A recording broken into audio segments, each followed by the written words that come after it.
Hi guys, పొద్దుటాంచి reels చూసి అలసిపోయి ఉంటావు కానీ ఈ కంటెంట్ నేర్చుకొని బాగుపడతావు. రోజు మనం నేర్చుకోబోయే కాన్సెప్ట్ వచ్చేసరికి కండిషనల్ స్టేట్మెంట్స్.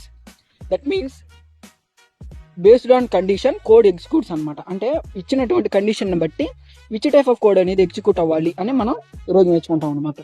స్టేట్మెంట్స్ అని ముగ్గురు ఫ్రెండ్స్ అనమాట. అంటే ఇఫ్ అనేవాడు ఒకడు, ఎల్ ఇఫ్ అనేవాడు ఒకడు, ఎల్స్ అనేవాడు ఒకడు ఉంటాడు అనమాట. అయితే ఇప్పుడు ఇఫ్ కనుక వస్తే దేనికైనా ఈవెంట్కి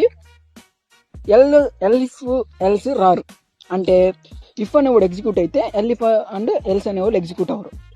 సో ఎల్ ఇఫ్ అనేది కనుక ఎగ్జిక్యూట్ అయితే ఎల్స్ అదేవిధంగా ఇఫ్ అనేవాళ్ళు ఎగ్జిక్యూట్ అవ్వరు, అంటే రారు ఏ ఫంక్షన్ కూడా. ఇప్పుడు ఈ మూడోవాడు ఉన్నాడు చూసా, వాడు ఏంటంటే వీళ్ళిద్దరు రాకపోతే వాడు వస్తాడు, లేకపోతే రాడు. వీళ్ళిద్దరు ఎవరు రాకపోతే వాడు వస్తాడు అనమాట. కాన్సెప్ట్ బాగా అర్థం చేసుకోండి. మీకు ఇంకా కొన్ని క్వశ్చన్స్ ఇచ్చాను, అవి ట్రై చేయండి.